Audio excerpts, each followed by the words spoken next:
Bonjour, je suis Juliette du think tank Annexio. Je suis avec Thomas Gestin de Parlons Futur. Thomas, j'ai une question. Donc, tu m'as brièvement parlé du débat qui s'est passé à distance entre Dario Amodei et Thomas Wolff suite à la réponse de l'autre à l'essai de l'un. De quoi est-il question dans l'essai de Dario Amodei, pardon, et quelle a été la réponse de Thomas Wolff? Merci Juliette. Oui, alors c'est un débat là qui s'installe, qui est passionnant. Et alors tout a commencé par, je vais partager aussi mon écran, mais tout a commencé avec un long essai qu'a publié Dario Amodei. Alors pour comprendre qui c'est, Dario Amodei, en fait, c'est le CEO et cofondateur de Anthropic AI. Donc là, je suis sur la page de son essai, hein. C'est un essai très très long, Machines of Loving Grace, et en quoi l'IA peut vraiment transformer le monde pour le meilleur, même s'il explique qu'il y a bien sûr des risques. Donc c'est un très long essai qui a fait beaucoup de bruit parce que là, on ne parle pas d'un blogueur dans son coin, on parle d'un des acteurs vraiment de l'IA, hein. Anthropic AI, c'est un des labos d'IA privé en fait, d'ailleurs, a été fondé par. Alors, Dario, c'est un ancien de OpenAI. Il est parti d'OpenAI parce qu'il y avait des divergences de vues et il a fondé Anthropic AI. Donc, dans cette course sur l'IA, on a, alors on a Meta, hein, Facebook, on a Google, bien sûr. Et puis après, on a surtout ces nouveaux labos que sont OpenAI et Anthropic. Donc là, on parle vraiment d'un des. Et qui est maintenant très valorisé. Donc, c'est vraiment parmi la poignée de très grands acteurs qui comptent, hein, dans l'IA. Donc là, c'est le CEO et cofondateur qui s'exprime, qui prend la plume comme ça pour pondre ce long essai. Donc ça fait beaucoup parler comment dire, de lui. Et donc, qu'est-ce qu'il dit, lui, en substance? En fait, il dit que, bon, alors, euh, l'AGI, Artificial General Intelligence, alors bon, il n'aime pas trop ce terme, lui, il parle de Powerful AI, donc les IA qui sont puissantes, et il veut définir ce que c'est, et il dit, alors, ça pourrait arriver dès 2026, mais peut-être que ça prendra plus de temps.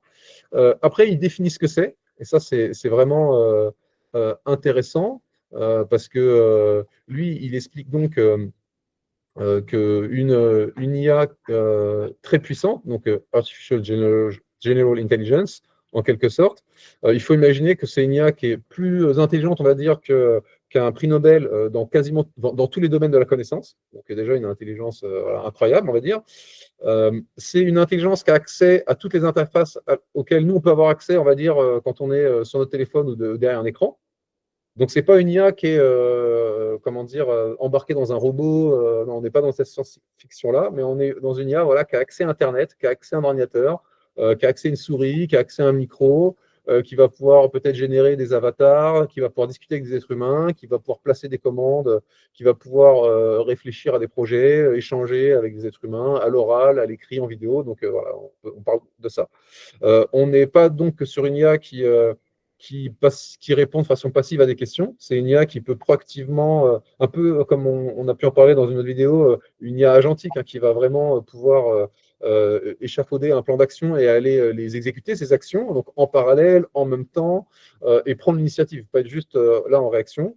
Euh, voilà. Et donc, il faut imaginer qu'une telle IA, on pourrait en avoir des millions. Voilà. Et donc, il en revient à dire que très bientôt, on devrait avoir une powerful AI de ce genre, et ça reviendrait à avoir un pays de génie dans un data center. Donc en anglais, il dit a country of geniuses in a data center. Donc en gros, un pays de génie logé à l'intérieur de serveurs.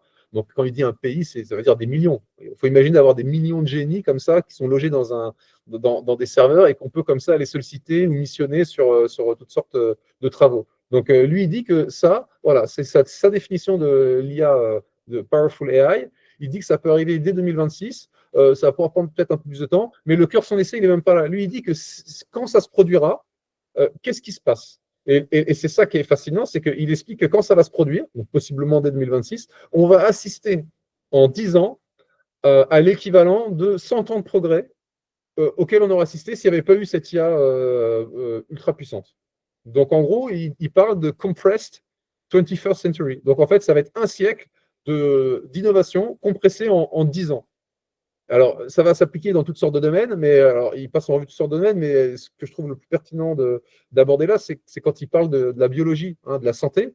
il dit que c'est un champ il en parle en premier, c'est un champ qu'il connaît bien, parce que lui-même, en fait, avant de basculer dans l'IA, il était justement dans la biologie, et donc il connaît assez bien le sujet, et il explique pourquoi, en fait, ça pourrait être dingue, parce que ce qu'il dit, c'est que, en fait, en biologie, les découvertes, on en a quelques-unes par décennie, on va dire.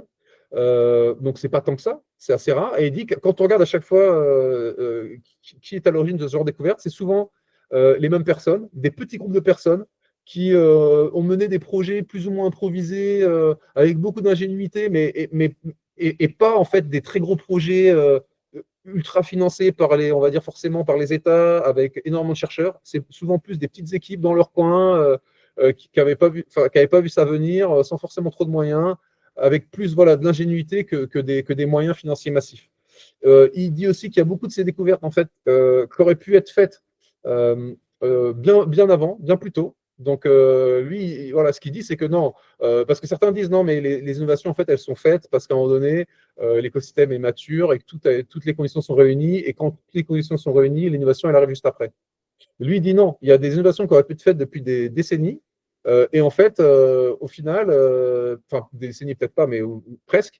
Et on ne sait pas pourquoi ça a mis tout ce temps-là. Il a fallu à un moment donné l'intuition géniale d'un chercheur pour connecter un peu des champs éloignés de la connaissance et avoir voilà, l'idée qui fait qu'on met au point ces innovations. Il prend comme exemple CRISPR. CRISPR, c'est les ciseaux qui permet de découper comme ça des gènes et de modifier le génome d'un organisme en insérant un nouveau gène à la place. Donc, pour pouvoir le faire, ça, on utilise un moyen, mais les informations à ce sujet étaient disponibles depuis très longtemps. Mais c'est juste qu'on n'avait pas connecté un peu les deux bouts, et donc il a fallu voilà, des scientifiques remarquables pour y arriver. Et donc, tout ça pour dire, lui, il dit qu'en biologie, précisément en biologie, ce qui manque, c'est le génie et l'intelligence très fine d'arriver à des outils, à des idées, des intuitions incroyables. Donc, il dit vraiment, c'est un des freins.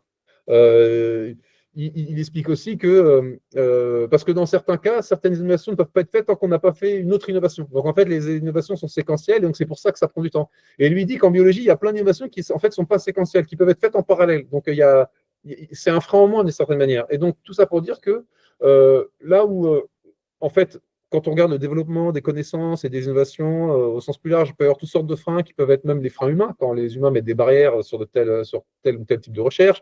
Des freins parce que des fois, pour faire des expériences, ça prend beaucoup de temps, et parce que justement, c'est séquentiel, donc on est obligé de faire les choses dans l'ordre, et des fois, ça prend du temps, parce qu'il y a les lois de la physique, on ne peut pas aller bien plus vite que parfois les lois de la physique, parce qu'on n'a pas assez de données. Donc, voilà, il y a toutes sortes de freins qui peuvent exister pour le progrès.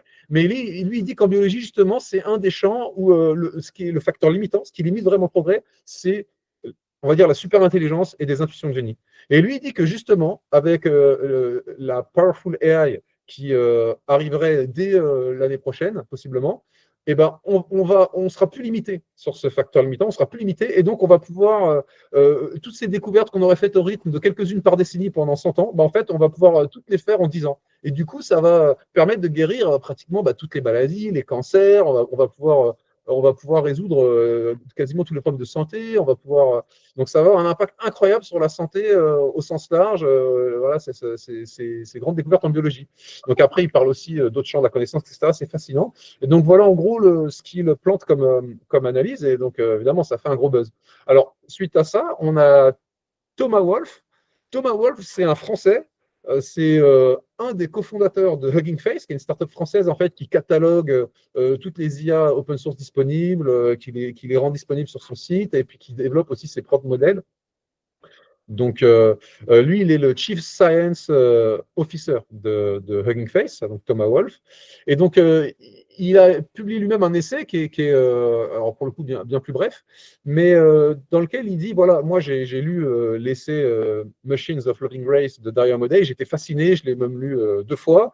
Et donc, j'ai d'abord été fasciné, puis après, j'ai réfléchi, je dis, mais non, mais en fait, c'est du wishful thinking. Je veux dire, il est beaucoup trop optimiste. Et alors, en fait, il en revient sur sa propre expérience et dit, voilà, moi, j'ai toujours été le meilleur de ma classe.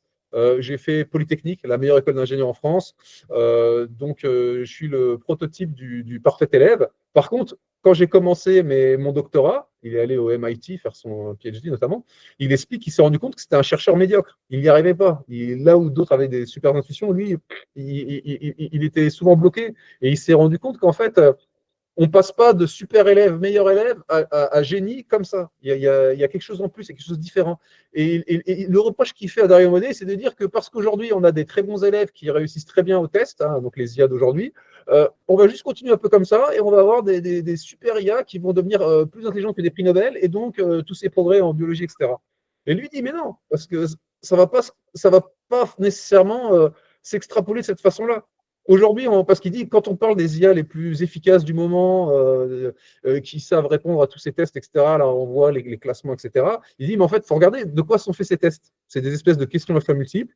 C'est des questions où il y a une seule réponse qui est bonne. Donc, et en fait, c'est des tests typiquement comme un très bon élève sait appréhender, sur lequel il va pouvoir s'entraîner et auquel il va pouvoir répondre. Ce qui était son cas, lui. Voilà, moi, ce genre de test, c'était là où j'excellais. Mais en fait, la recherche à la frontière de la science, où il faut des intuitions incroyables pour justement questionner l'ordre établi, remettre en cause les hypothèses qu'on a faites, aller chercher des idées vraiment très éloignées et faire un lien et avoir donc, ce genre d'intuition, lui dit ça dépasse complètement ce que les IA savent faire aujourd'hui. Donc les IA, on les teste aujourd'hui sur des questions très pointues, mais en fait, ce sont des questions pour lesquelles on connaît les réponses, et on reste un peu dans l'apprentissage bête et méchant, alors, à un très haut niveau, hein, des très bons élèves à niveau doctorant, mais ça reste encore un peu bête et méchant, entre guillemets. Et donc il dit, non, non, on peut pas dire qu'on va pouvoir extrapoler comme ça de très bons élèves excellents sur des questions un peu dont on connaît déjà les réponses, à génie qui va aller faire des découvertes incroyables, contre-intuitives, etc. Il dit non, on ne peut pas extrapoler comme ça, c'est aller trop vite en besogne. Donc, Dario Amodei, il est bien gentil, mais en fait, va, et voilà, il emprunte des raccourcis et personne ne peut vraiment dire si on va pouvoir mettre au point de telles intelligences aussi vite que ça, combien de temps ça va prendre. Ça risque d'être bien plus compliqué que prévu. Donc voilà, voilà un peu l'état du débat. Et voilà, et donc il a aussi fait parler lui, Thomas Wolf, parce que justement, il parle de sa propre expérience. Et bon, voilà, polytechnicien, cofondateur de Hugging Face, qui est pareil, une des grandes startups en vue. Donc ça a eu un écho, il avait légitimité pour s'exprimer. Et donc, alors évidemment, c'est l'avenir qui nous dira ce qu'il en est, hein, surtout que pour une fois, là, Dario Amodei, il a mouillé sa chemise. Il a fait des prévisions. Il explique, enfin voilà, peut-être dès 2026. Et puis, si c'est en 2026, ça sera sur les 10 premières années qu'on en verra le résultat. Donc, en fait, on va finalement assez vite savoir s'il avait raison ou pas. Alors, on peut espérer qu'il aurait raison d'ailleurs. Mais voilà, donc le débat est ouvert. Puis, l'avenir nous dira ce qu'il en est. On peut très vite savoir, ouais, 2026, c'est demain, donc on va C'est- voir si ça se passe comme il aimerait, que tout soit parfait dans le meilleur des mondes et qu'on puisse tout soigner bientôt. Ouais, Merci, ça serait pas mal. Ouais. merci beaucoup Thomas pour ton retour. Allez, merci Juliette.